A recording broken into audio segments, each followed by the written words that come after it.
శ్రీరామాయ నమః. శ్రీమతే రామానుజాయ నమః. భద్రాచల క్షేత్రంలో వైకుంఠ ఏకాదశి మహోత్సవాలు అత్యంత ఘనంగా నిర్వహించబడుతున్నాయి. పగల్పత్తుత్సవాలలో భాగంగా స్వామివారికి దశావతార అలంకరణ ధరింపజేస్తున్నటువంటి తరుణంలో ఆ క్రమంలో నేడు మనకి 5వ రోజున స్వామివారు వామన రూపంలో దర్శనాన్ని కృప చేస్తూ ఉన్నారు. ఈ వామన రూప కథని మనకి పురాణాలు అత్యంత వైభవంగా వర్ణించడం జరిగింది. పూర్వం బలి చక్రవర్తి అనేటువంటి చక్రవర్తి ప్రహ్లాదుడి యొక్క మనమడు. ఈయన అత్యంత ధార్మికుడు. గురువైనటువంటి శుక్రాచార్యుడి యొక్క సలహాతో గొప్పనైనటువంటి బలాన్ని పొందినటువంటి వాడై దేవలోకం పైన దండెత్తి ఆ దేవతల రాజ్యాన్ని మొత్తం కూడా అపహరించడం జరుగుతుంది. ఆ తర్వాత దేవతలు పరాజితులైనటువంటి వారై ఎక్కడో మారుమూల తలదాచుకుంటున్నటువంటి సందర్భంలో పిల్లల యొక్క బాధను భరించలేనటువంటి అదితి శ్రీమన్నారాయణుడు ప్రార్థిస్తే శ్రీమన్నారాయణుడు ప్రత్యక్షమై, అమ్మా నీవు భయపడకు, నీ కుమారులైనటువంటి దేవతల యొక్క కష్టాలు త్వరలోనే తొలగిస్తాను, నీ పుత్రుణ్ణి జన్మిస్తాను అని చెప్పి వరాన్ని ప్రసాదిస్తాడు. ఆ వరప్రభావంతోనే ఈయన అదితికి వామన రూపంలో జన్మించడం జరుగుతుంది.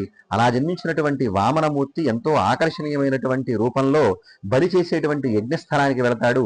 వెళ్లి బలిని 3 అడుగుల దానాన్ని అడుగుతాడు. అలా వచ్చినటువంటి వాడు మామూలు వాడు కాదు, శ్రీహరి రూపంలో వచ్చాడు. వద్దని వారిస్తాడు శుక్రాచార్యుడు.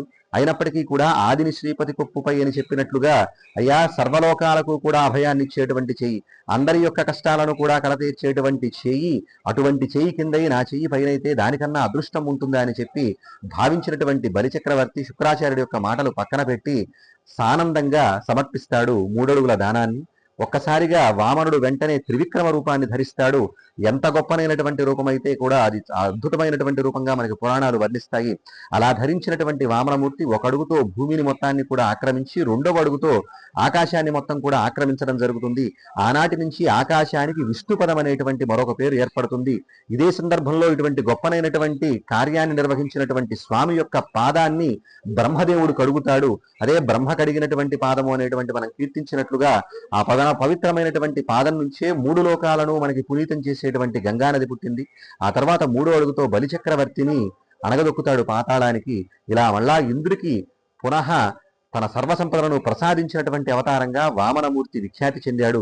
ఇటువంటి వామనమూర్తిని ఎవరైతే దర్శిస్తారో వారికి సర్వసంపదలు కూడా సిద్ధిస్తాయని, గురుగ్రహ సంబంధమైనటువంటి దోషాలన్నీ కూడా తొలగిపోతాయని మనకి పురాణాలు చెబుతున్నాయి.